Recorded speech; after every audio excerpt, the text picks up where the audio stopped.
তুমি আমার সেরকম নিয়ে আসছো। সুন্দর লাগতেছে তো, তোমাকে তো সুন্দর লাগতেছে। বাহ বাহ বাহ, আমার দুইজনকে সুন্দর লাগতেছে, আমার দুই সোনার রত্ন।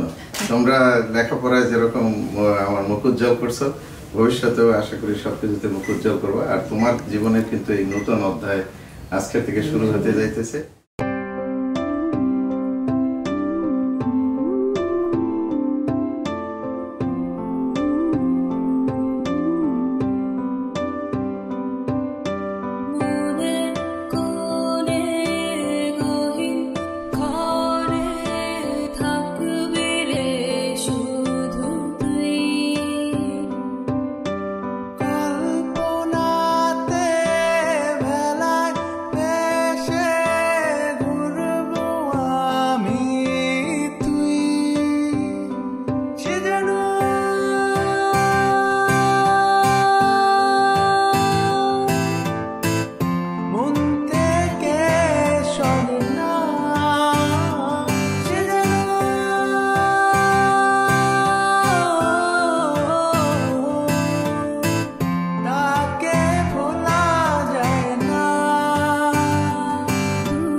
তার ছাড়া মন হাসে